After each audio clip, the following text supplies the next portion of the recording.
السلام علیکم ورحمۃ اللہ وبرکاتہ۔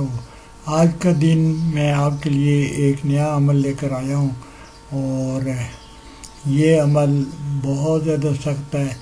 اتنا سخت ہے کہ کرنے والے کو یہ سوچنا پڑے گا کہ کیا واقعی آپ اپنے دشمن کو ہلاک کرنا چاہتے ہیں یا اس کو بیمار کرنا چاہتے ہیں، کیا چاہتے ہیں آپ۔ اس طرح کا یہ عمل ہے۔ بہرحال یہ عمل ڈائریکٹلی ہلاک کرنے کا ہے، اور ہلاک کرنے کے بارے میں بہت دفعہ پہلے بھی آپ کو عرض کیا ہے کہ اگر آپ کا دشمن آپ کی جان کا دشمن ہے، آپ کے گھر والوں کی جان کا دشمن ہے، اور وہ آپ کو ہلاک کرنا چاہتا ہے، تو پھر ہی جا کر آپ اس کو یہ والا عمل کریں۔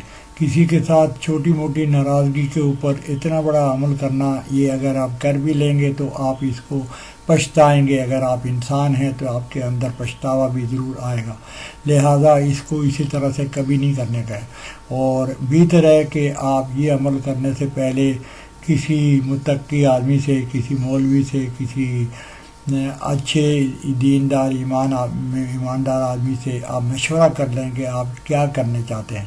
اور اگر کوئی آپ کو، آپ کی تکلیف کو، آپ کی مشکل کو، آپ کی پریشانی کو سمجھ کر یہ فیصلہ کرتا ہے کہ ہم کر دیں تو پھر آپ کر دیں، لیکن کسی چھوٹی بات کے لیے اگر آپ کریں گے تو یہ ایک آدمی کا قتل آپ کے سر پر ہو جائے گا۔ اگر آپ کو پہلی بات تو یہ ہے کہ دنیا میں ہی اس کا بدلہ مل جاتا ہے، اور اگر نہیں ملا تو آخرت میں تو اس کا بدلہ ملے گا۔ اسی پر ہمارا دین ہے، اسی پر ہمارا ایمان ہے۔ تو میں آپ سے یہ عرض کرنا چاہتا ہوں کہ آپ کسی طرح بھی یہ عمل اگر چھوڑ سکتے ہیں تو چھوڑیں، اور اس کی جو سزا ہے وہ آپ اللہ پر چھوڑ دیں۔ اللہ ایسے بندوں کو جو دوسروں کو خام خواہ تکلیف دیتے ہیں، وہ ضرور خود اس کا انتقام لے لے گا۔ صبر کریں اور اس کو جانے دیں۔ لیکن اگر آپ سمجھتے ہیں کہ آپ کی جان پر بنی ہوئی ہے، آپ کی فیملی پر بنی ہوئی ہے، آپ کے بچوں پر بنی ہوئی ہے، آپ کا دشمن بہت زیادہ مکروہ اور خراب آدمی ہے اور وہ آپ کی جان لے لے گا، تو اس چکر میں پھر آپ کر سکتے ہیں۔ یہ فیصلہ بہرحال آپ کے پر ڈیپینڈ کرتا ہے، میرے پر ڈیپینڈ نہیں کرتا ہے، کیونکہ میں عمل دے رہا ہوں اور مجھے نہیں پتا کہ آپ کا دشمن آپ کے ساتھ کتنے دشمنی کر رہا ہے۔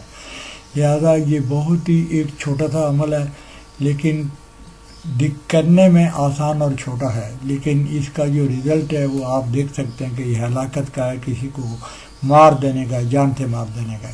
تو آپ نے سورۃ تبت یدا آپ نے دیکھا قرآن میں موجود ہے، آخری پارے میں موجود ہے یہ، تو آپ اس کو ترکیب یہ ہے کہ 21 روز اس سورہ کو 7 مرتبہ نمک پر دم کر کے آگ میں ڈالیں گے، یا دونوں قبروں کے درمیان بیٹھ کر 40 روز تک تصور سے پڑھیں، دشمن دونوں طریقوں سے ہلاک ہو جائے گا۔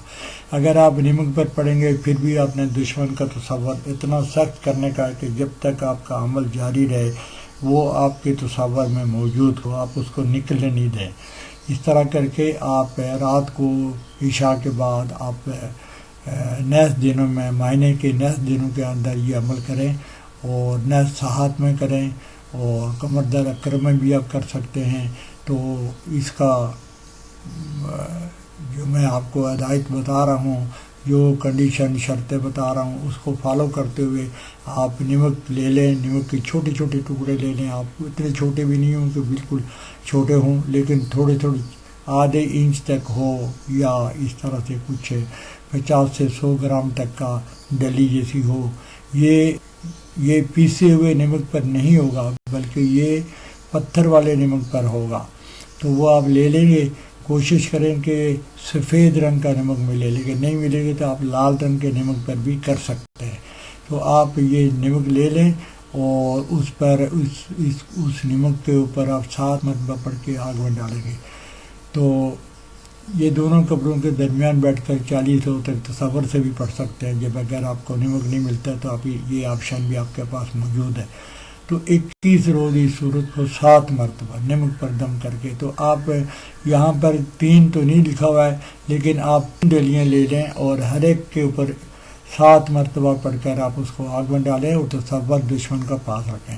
انشاءاللہ اس کا رزلٹ بہت اچھا ہوگا، اور آپ اگر کر رہے ہیں تو آپ مجھے کمنٹ میں بتائیں کہ آپ نے کیا اور اس کا رزلٹ کیا ہے.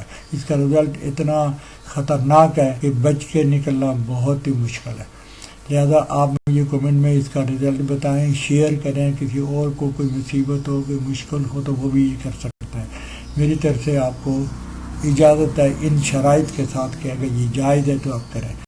آخر میں آپ میرے واٹس ایپ پر لکھا ہوا ہے، آپ اس پر کانٹیکٹ بھی کر سکتے ہیں. اور میرے چینل کو سبسکرائب کریں. جو سب سے امپورٹنٹ میری التجا ہے آپ سے کہ آپ پلیز میرے چینل کو سبسکرائب کریں. بہت بہت شکریہ. جزاک